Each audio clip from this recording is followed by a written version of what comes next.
Hola, ¿cómo están? Yo soy Marcelo Mesa, alias Doctor Chelo, y el día de hoy hablaremos acerca de la hipertensión arterial.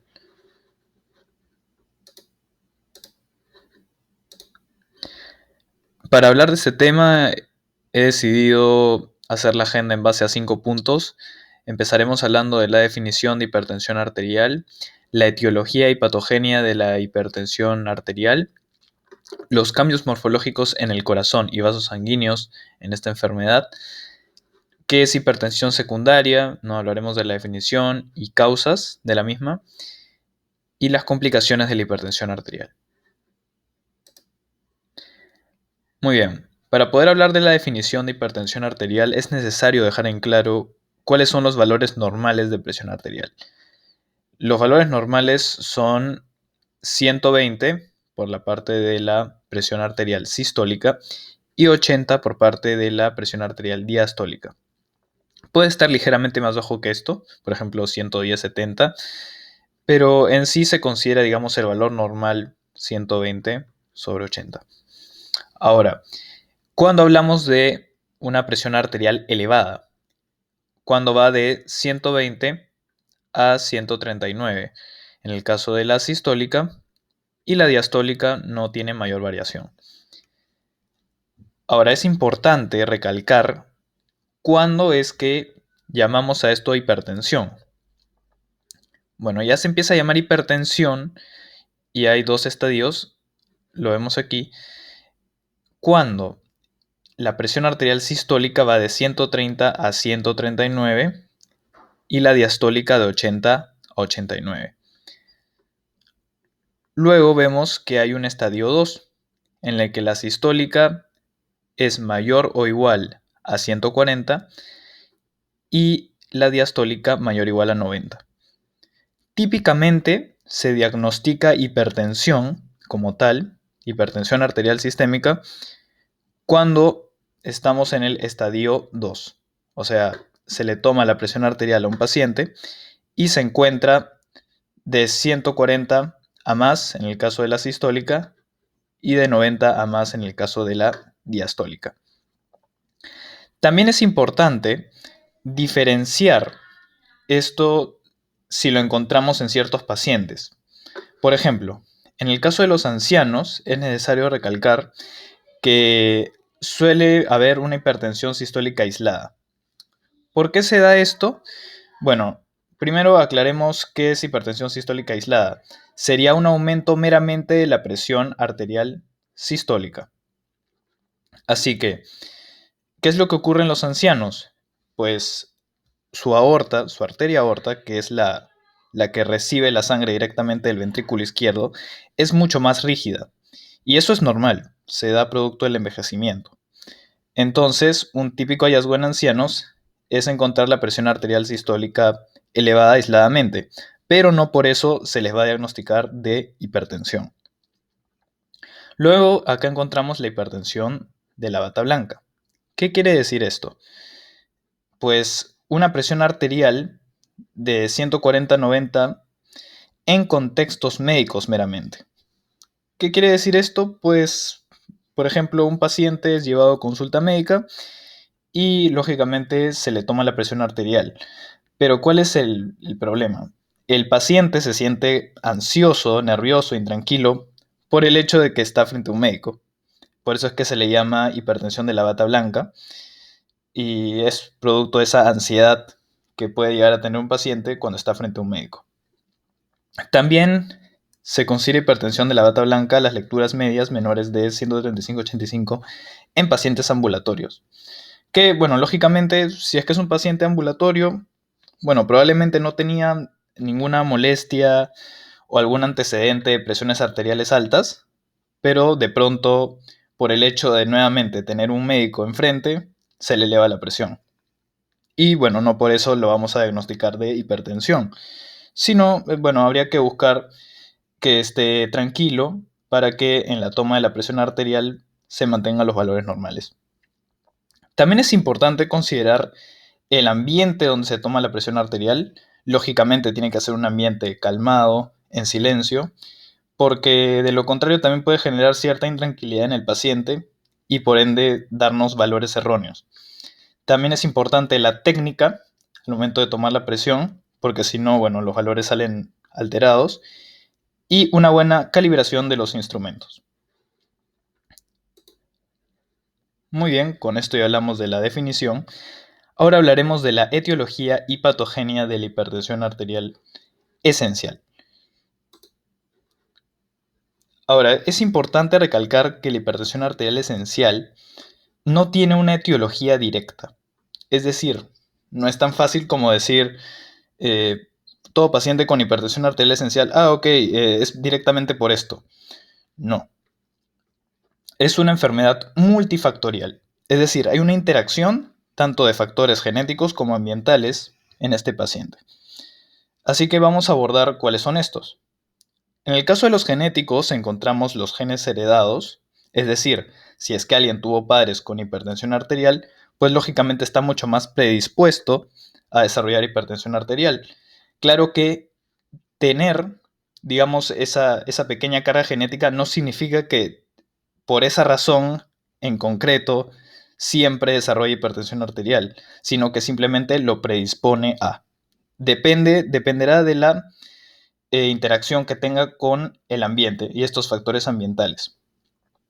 ¿Por qué pongo acá más ambiente? Porque, por ejemplo, si es que estamos expuestos a radiación, bueno, a distintos tóxicos que pueden llegar a modificar nuestro material genético y por ende modificar los genes, es probable que se alteren algunas proteínas que participen de los mecanismos reguladores de la presión arterial y por ende uno esté mucho más predispuesto a desarrollar hipertensión arterial por consiguiente.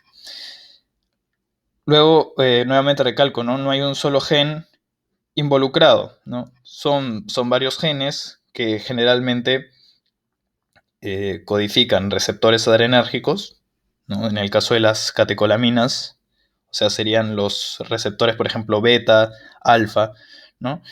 Luego los componentes del sistema renina-angiotensina-aldosterona, ¿no? Como el angiotensinógeno, la angiotensina 2, etc. Inclusive el péptido natriurético atrial. Así que cualquier variación en estos, en el caso de los componentes del sistema renina-angiotensina-aldosterona, pues potenciarán su actividad, entonces eso generará un aumento de la presión arterial. En el caso de los receptores adrenérgicos los hará más funcionales, y en el caso del péptido natriurético atrial, pues disminuirá en algo su función. Ahora, ¿qué interacciones ambientales podemos tener? Encontramos, por ejemplo, la ingesta de sodio.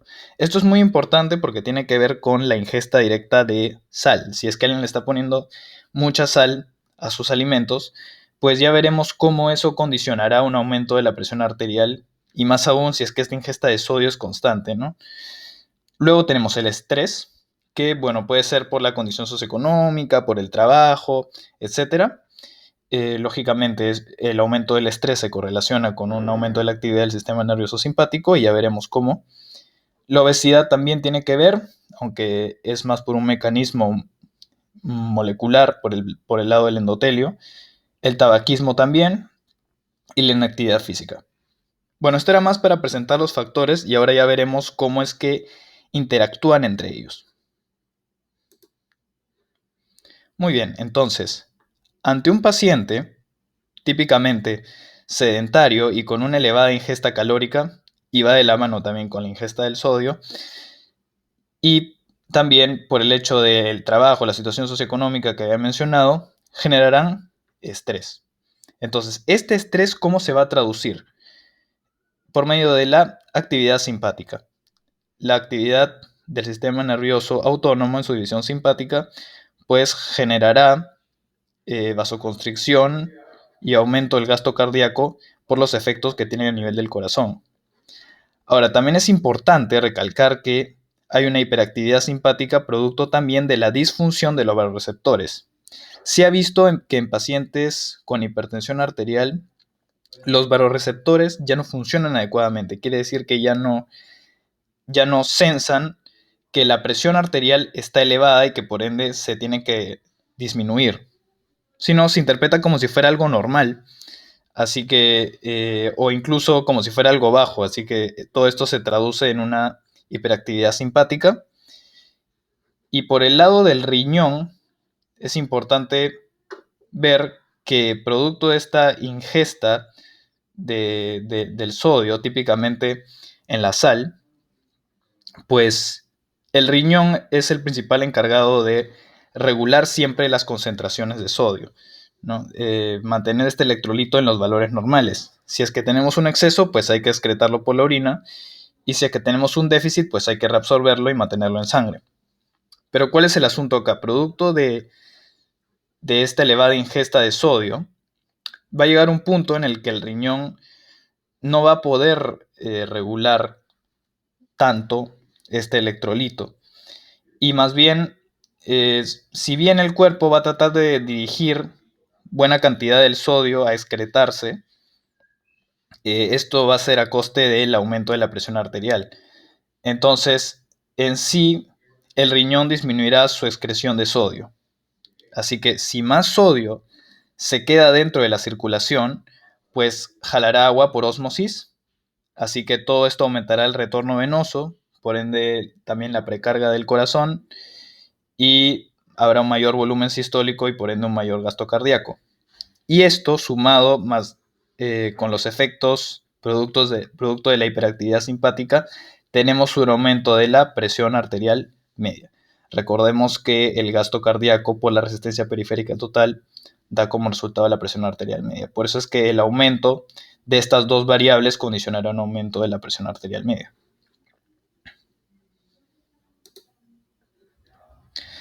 Ahora, también hay participación de este sistema, el sistema renina-angiotensina-aldosterona, que también participa en la regulación de la presión arterial.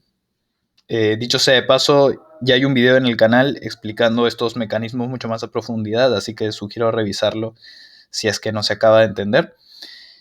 Bueno, habíamos visto que producto de tres estímulos, como son el feedback túbulo glomerular, la estimulación simpática y la hipoperfusión renal, se liberaba la renina, que convertía el angiotensinógeno en angiotensina 1. Y la angiotensina 1 iba a ser convertida en angiotensina 2 gracias a la enzima convertidora de angiotensina expresada en el endotelio pulmonar. Y la angiotensina 2 tenía múltiples efectos que fundamentalmente generaban mayor reabsorción del sodio y mayor vasoconstricción. Entonces, este sistema es el principal responsable de la retención salina, ¿no? La retención del sodio, y la enfermedad vascular que hay en los pacientes con hipertensión arterial esencial. También se ha visto polimorfismos de sus componentes, como había mencionado, tiene que ver acá la parte genética, porque si es que alguno de sus componentes varían su estructura y se hace mucho más funcional, pues obviamente este sistema estará mucho más activado. Así que habrá un aumento de la presión arterial. Luego, otro componente que es muy importante revisar es la disfunción endotelial. El endotelio, consideren que reviste los vasos sanguíneos de todo nuestro cuerpo y es el principal encargado de mantener un equilibrio dinámico entre factores trombóticos y antitrombóticos. Es decir, por ejemplo, si tenemos una lesión, un corte, ¿no? Y empezamos a sangrar, el endotelio es el encargado de alterar un poco ese equilibrio y decir, ok, quiero coagular, ¿no? Y generar un tapón hemostático para evitar la salida de sangre. Entonces, por ese lado, siempre el endotelio tiene que estar respetando ese equilibrio, pero variándolo siempre y cuando tengamos alguna necesidad en especial. Como ya he mencionado, una lesión, pues obviamente habrá necesidad de activar la cascada de coagulación, por ejemplo. Pero, ¿qué es lo que sucede en la hipertensión arterial? El endotelio ya no respeta este equilibrio y tiende a estar más en un estado activado permanente. ¿Cómo así ocurre? Pues habrá que considerar los factores que había mencionado antes, como la obesidad, el tabaquismo y el sedentarismo. Pues, por ejemplo, en el caso de la obesidad, hay que pensar que habrá mucho más productos lipídicos a nivel de las arterias. Y eso generará un estado activado del endotelio y por ende habrá mayor expresión de moléculas procoagulantes, moléculas de adhesión, moléculas proinflamatorias, citoquinas, quimiosinas. Entonces, todo eso va a predisponer a ciertas complicaciones que vamos a revisar más adelante. Igualmente, el tabaquismo generará esto, la activación del endotelio, y el sedentarismo, bueno, porque va de la mano con la obesidad. Así que vean que la misma hipertensión también condicionará mayor disfunción endotelial, porque al generar esta fricción, ¿no? Porque a fin de cuentas está saliendo un flujo con una gran presión de sangre y está como raspando el endotelio, pues generará estas alteraciones funcionales, ¿no? O sea, finalmente habrá como muerte de las células endoteliales y, bueno, las que queden estarán en este estado activado y por ende, bueno, no se respetará este equilibrio que habíamos hablado y se predispondrán mucho más a las complicaciones que hablaremos más adelante. Muy bien, entonces ya hablamos de la definición, la etiología y patogenia, y ahora veremos los cambios morfológicos en el corazón y vasos sanguíneos en la hipertensión arterial. ¿Qué cambios solemos ver? Pues empecemos por el corazón. En el corazón, lo típico que va a pasar es un fenómeno de hipertrofia, o sea, un aumento de tamaño de las células miocárdicas. Ojo, más no aumentan el número, solamente aumentan en tamaño. ¿Por qué ocurre esto? Porque producto de que la presión está elevada, pues aumenta la presión aórtica, así que por hemodinámica el ventrículo izquierdo tiene que superar la presión aórtica para poder eyectar la sangre, ¿no? Porque finalmente el cuerpo eyecta la sangre gracias a este mecanismo de gradiente de presión. Entonces, para poder superar esa nueva presión de la aorta que está elevada producto de la hipertensión, el corazón tiene que hacer mucho más fuerza. Así que empieza a hacer esta adaptación celular bajo la forma de hipertrofia. Veamos, este es el corazón de una persona sana, ¿no? Y este es en el caso de una persona con hipertensión. Vemos aquí que hay un engrosamiento marcado del ventrículo izquierdo producto de esta hipertrofia y es de tipo concéntrico. O sea, si se dan cuenta, la luz del ventrículo izquierdo está disminuida a comparación de este ventrículo izquierdo normal. Bueno, esto si bien al inicio ayudará bastante, digamos, a compensar el hecho de que la presión esté elevada, luego predispondrá también a otras complicaciones que haremos más adelante. A nivel microscópico, ¿qué es lo que vamos a ver? Bueno, este sería el miocardio normal, ¿no? Vemos aquí las células miocárdicas con un núcleo máximo 2. Pero, ¿qué es lo que va a ocurrir microscópicamente en un ventrículo izquierdo con hipertensión? Pues vemos la hipertrofia nuevamente. En la hipertrofia encontraremos aumento de las organelas celulares y también un aumento de tamaño, por ejemplo, del núcleo. Vemos aquí que los núcleos están marcadamente aumentados de tamaño a comparación de esta foto y estos núcleos se les llama núcleos como en vagón de carga, ¿no? Porque hacen acordar a la forma de un vagón que está llevando la carga, ¿no? Ahora, en el caso de los vasos sanguíneos, encontramos aquí la arteriolosclerosis hialina. Esta típicamente se suele encontrar en el riñón y se asocia mucho más a contextos de hipertensión benigna. Vemos aquí, bueno, esta es una arteriola, dicho sea de paso. Esta es una arteriola. Esta sería la luz de la arteriola. Por acá estaría discurriendo la sangre. Pero, ¿qué es lo que ha ocurrido acá? A comparación de cómo debería ser una arteriola normal, esta arteriola está marcadamente engrosada. Vamos a delimitarla. ¿Sí? Esta sería su luz, ¿no? Y este sería su borde más externo, ¿no? Estaría delimitando básicamente la adventicia de la arteriola. Vean que está marcadamente engrosada y con este aspecto hialino rosado. Esto, bueno, es un engrosamiento a tal punto que genera estenosis de la luz de la arteriola. Entonces, eso puede condicionar hasta cierto grado de isquemia y también insuficiencia renal crónica en un paciente con hipertensión arterial. Ojo que estos cambios también se pueden dar en la diabetes mellitus tipo 2 y también se pueden dar en contextos de envejecimiento normal. O sea, es normal, por ejemplo, por más que una persona no haya tenido hipertensión nunca en su vida, pero producto del envejecimiento, se puede encontrar esto ocasionalmente en el riñón también. ¿Por qué se ha formado? Porque producto del aumento del flujo, pues se termina extravasando el plasma con las proteínas y empieza a haber un depósito de matriz extracelular, ¿no? Y por eso se ve con este aspecto tan rosado. Es importante recalcar que esta arteriolesclerosis hialina se suele complicar con una glomerulosclerosis, ¿no? Una glomerulosclerosis que quiere decir la cicatrización del glomérulo. Ya voy a mostrar una imagen explicando más o menos eso, pero ahí vemos la importante correlación que hay que hacer porque esta lesión suele generar insuficiencia renal crónica.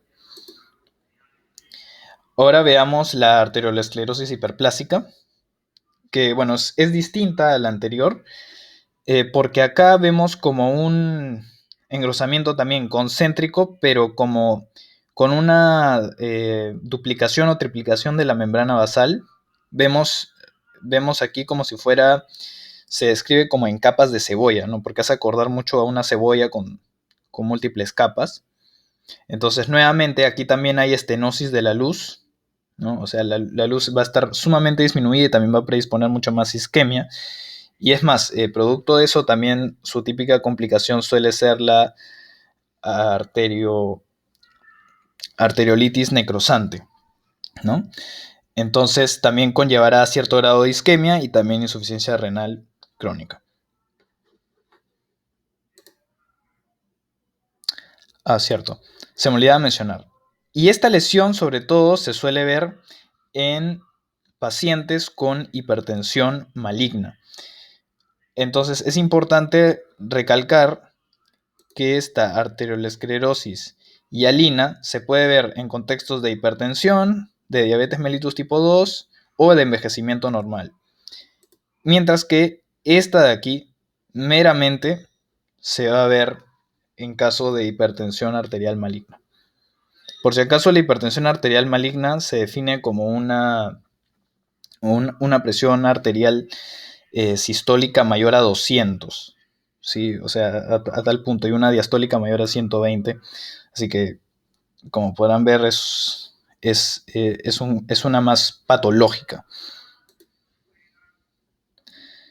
Ahora veamos qué es hipertensión secundaria y la definición y sus causas.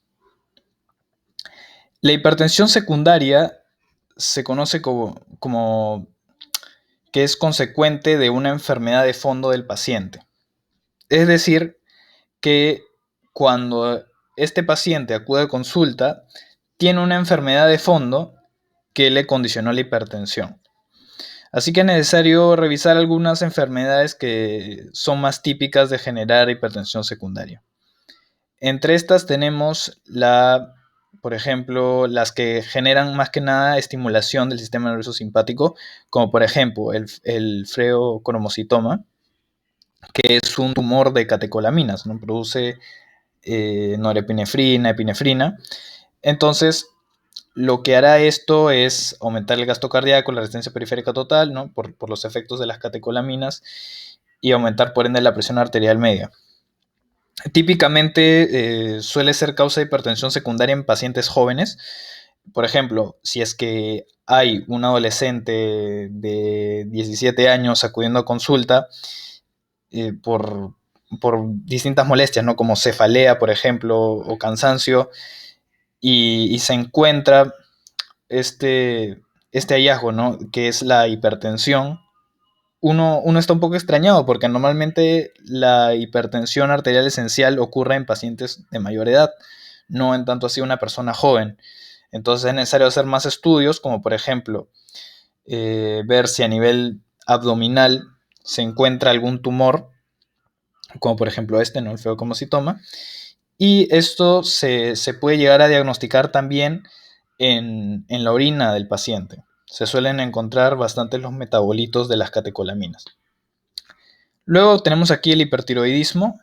En el caso del hipertiroidismo, pues lo que genera es un aumento de las hormonas tiroideas.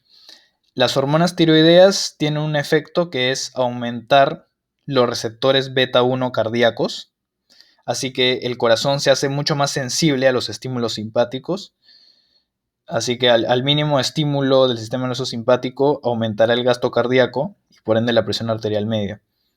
Luego tenemos los fármacos, que en sí son, por ejemplo, simpaticomiméticos, ¿no? Uy, perdón.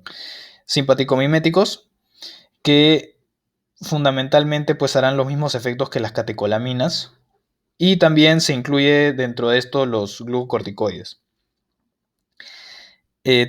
Como había mencionado, los glucocorticoides suelen generar también hipertensión secundaria y obviamente el caso de síndrome o enfermedad de Cushing es eso, ¿no? Un aumento del cortisol, sea por una hipersecreción a nivel de la glándula suprarrenal, en el caso del síndrome de Cushing, o producto de un tumor secretor de ACTH en la adenopófisis, ¿no? Y eso condiciona la enfermedad de Cushing, ¿no? Que es distinto. Entonces, el aumento del cortisol lo que genera es aumento de los receptores alfa 1 a nivel de las arteriolas del cuerpo.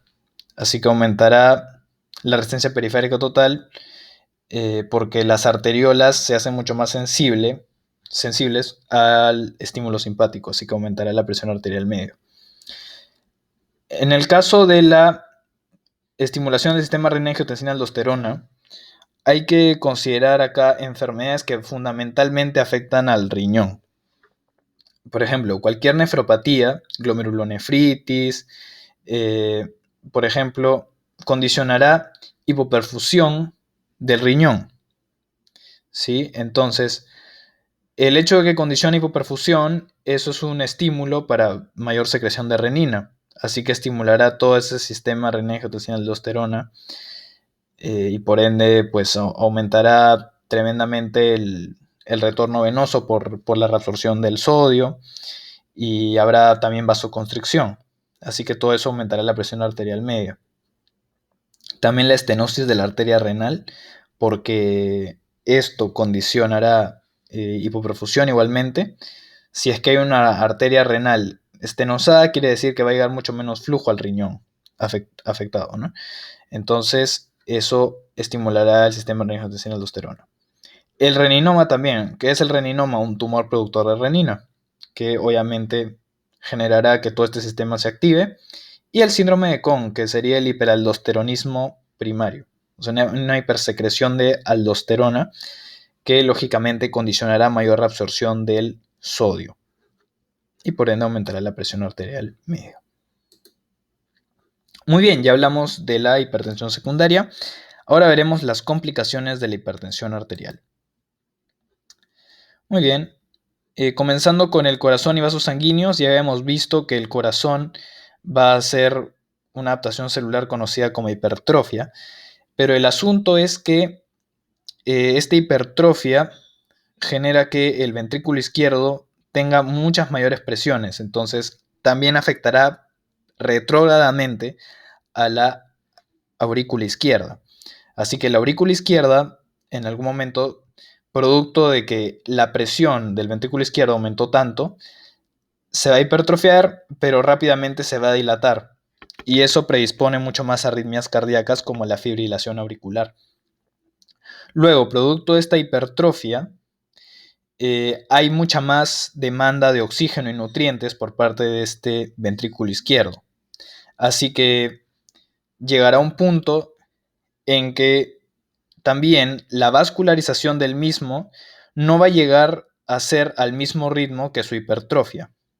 ¿Qué quiere decir esto? Que, ok, tenemos una adaptación celular bajo la forma de hipertrofia, pero el asunto es que los capilares no van a poder llegar a irrigar por completo este miocardio y se puede predisponer mucho más a cardiopatías isquémicas. Y lógicamente, si es que la hipertensión se perpetúa por un largo tiempo y bueno, están estas complicaciones que hemos mencionado, se puede llegar a una insuficiencia cardíaca. Luego, en el caso de los vasos sanguíneos, una de las más importantes es la disección aórtica. ¿Qué quiere decir disección aórtica? Pues producto de este gran flujo a gran presión y llegará a un punto en que la sangre, ¿no? que está siendo eyectada a gran flujo va a generar como un desgarro de la túnica íntima de la arteria aorta.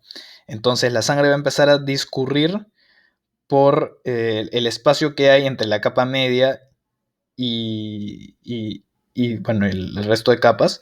Entonces, esto generará un severo dolor torácico que es conocido como dolor torácico tipo desgarro o lacerante. Y bueno, varios pacientes se suelen asustar por esto porque se confunde con un infarto de miocardio, como si tuvieran un infarto del corazón, ¿no? Entonces, eh, es importante distinguirlo, ¿no? Y obviamente la causa más común de disección aórtica pues es la hipertensión arterial. Luego, en el caso del sistema nervioso, los pacientes con hipertensión arterial se predisponen mucho más a accidentes cerebrovasculares, tanto isquémicos como hemorrágicos. Hemorrágicos porque obviamente llegará a tal punto de elevarse la presión que superará a la presión que está acostumbrado el cerebro. El cerebro puede regular su flujo sanguíneo, pero si es que se supera esa presión de regulación, pues llegará a un punto en que se romperá alguna arteria cerebral y generará alguna hemorragia. Y también el isquémico, producto de la disfunción endotelial que habíamos mencionado antes, y, y se predispondrá mucho más a trombosis o aterosclerosis a nivel cerebral. También se suelen dar estos infartos lacunares, producto de la rotura de las arterias perforantes, ¿no? Las perforantes talámicas o lentículo estriadas. En sí, estos infartos lacunares suelen afectar zonas como zonas como el tálamo, zonas como la protuberancia o zonas como los ganglios basales. Así que, bueno, ¿por qué se caracterizan estos infartos lacunares? Porque son infartos que no miden más de 15 milímetros. Luego, acá está la imagen que mencioné. Esto sería una glomerulosclerosis. Vemos aquí, es una lámina histológica con coloración tricrómica de Mason. Entonces se colorea el colágeno. Así que vemos acá múltiples glomérulos que son esclerosados, están cicatrizados. Y esto se dio producto de todas estas alteraciones vasculares que habíamos mencionado antes que ocurrían en el riñón. Muy bien, espero que esta revisión les haya servido y esta sería la bibliografía que consulté, el Robbins de Patología Humana, la 10ª edición, el Harrison de Principios de Medicina Interna y